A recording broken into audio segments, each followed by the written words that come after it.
guys, we are from Group 1, Class 4A. On this occasion, we would like to explain the materials about grammatical aspect of language.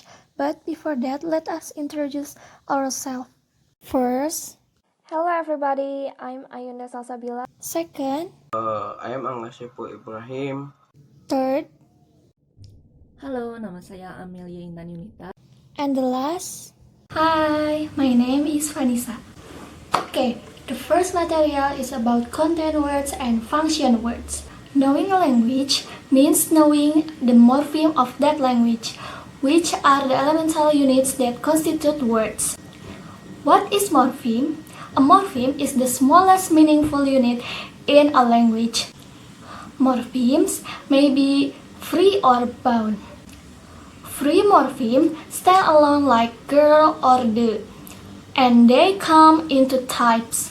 First is open class and second is a closed class. Open class containing the content words of the language such as noun, verb, adverb, and adjective. And for the closed class containing function words such as and, or, but, in, the, of. One single word may be composed of one or more morphemes. For example, moralizer. Moralizer is an English word composed of four morphemes. There is moral plus is plus plus s. Once you know a word or morphemes, you know body forms such as sound or gesture and its meaning. The relationship between form and meaning is arbitrary. There is no inherent connection between them because form and meaning are inseparable parts of the linguistic science. Next material will be explained by Ayunda. Bound morpheme may be affixes or bound roots, such as sieve. Affixes may be prefixes, suffixes, circumfixes, and infixes. Affixes may be defensional or inflectional. Defensional affixes derive new words. For nouns, we add ness, become to kindness. Inflectional affixes, such as the plural affixes, make grammatical change the words. We add ear, is, become to big, bigger, and biggest. Complex words contain a root around which stems are built by affixations. Rules of morphology determine what kind of affixation produce actual words, such as an plus system plus attic, and what kind produce noun words, such as an plus.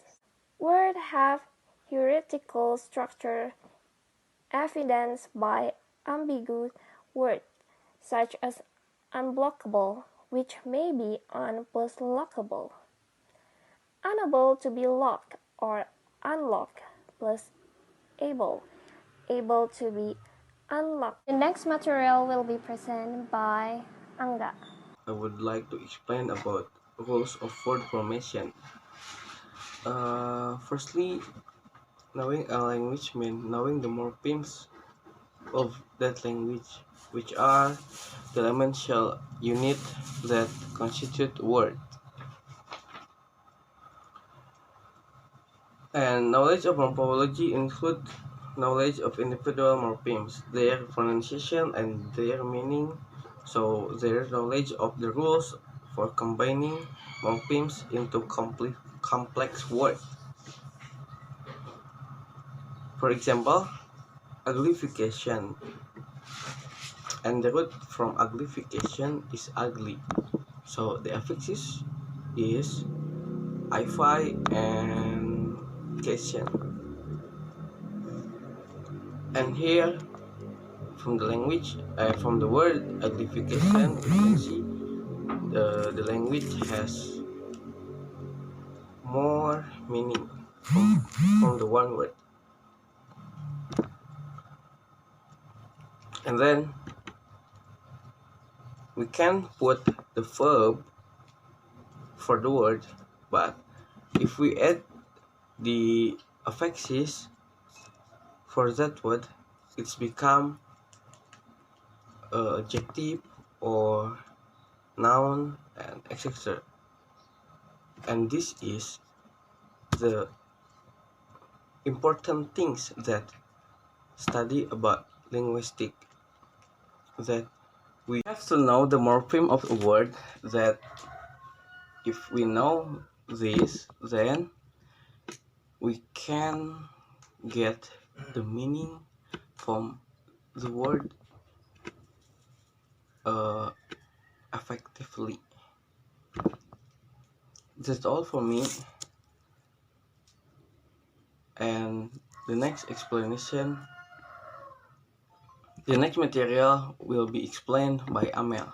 Saya akan menjelaskan materi selanjutnya itu tentang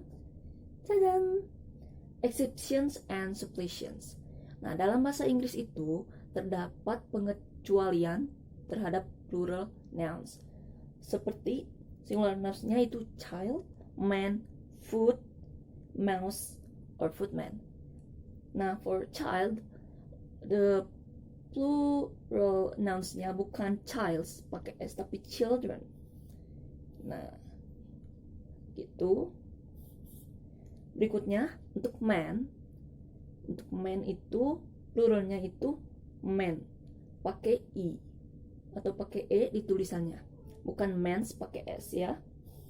Nah, selanjutnya foot, kaki itu bukan pluralnya itu bukan pakai s tapi pakai double e di penulisannya. Ini bukan ya. Selanjutnya mouse juga tidak pakai s di akhirannya, bukan mouses tapi mice, mice, penulisannya seperti itu. Nah, untuk footman itu dalam pluralnya itu bukan footmans pakai a berakhiran s, bukan fitman, bukan juga fitman pakai e man-nya, tapi footman man-nya itu pakai e. Nah, selanjutnya materi tentang other morphological process. Nah, terdapat yang namanya back formation atau kata yang pembentuk yang berada di akhir seperti ini. Hawk, back formationnya itu ditambah er, jadi hawker. Berikutnya stoke, ditambah er jadi stoker.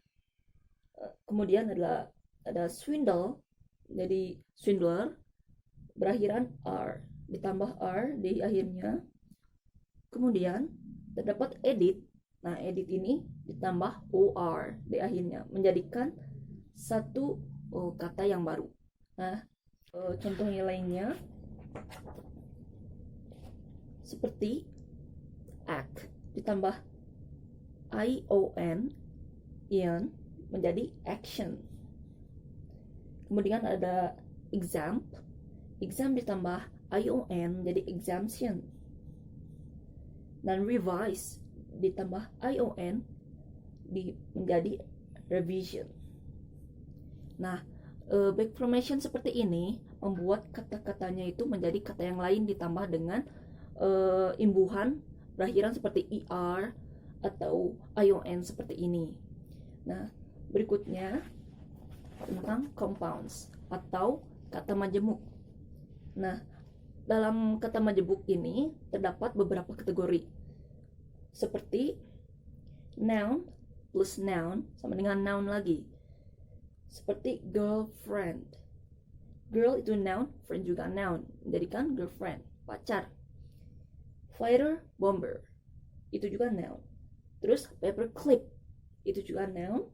Kemudian mailman. Nah, untuk kategori kedua itu ada adjektif plus adjektif sama dengan adjektif lagi. Contohnya icy cold, red hot, and worldly wise, seperti itu. Kemudian, nah, terdapat kategori yang lain, itu dua tipe yang berbeda, itu noun plus adjektif sama dengan adjektif. Itu misalkan kalau terdapat dua tipe seperti ini, maka tipe yang kedua adjektif sebagai kepala katanya.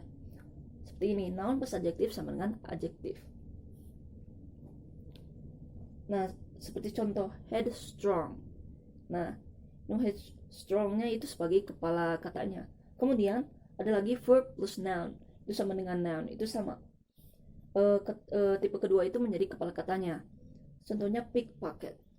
Nah, ada juga two word compounds, yaitu dua kata sebagai kata majemuk, seperti consider 3 times loser. Ada juga man about town, master of ceremonies, daughter-in-law, and also mother-in-law. Seperti itu. Dan ada lagi itu meanings of compound.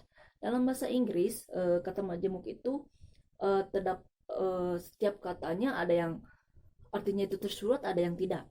Nah, seperti ini, blackboard. Blackboard itu kan papan tulis hitam, tapi kan tidak semua papan tulis itu jenisnya hitam, seperti papan tulis yang warna putih atau yang warna hijau, tapi tetap disebutnya itu blackboard.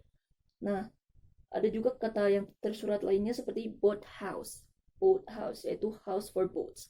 Tapi ada juga yang kata compound itu berartian yang lain, seperti cat house.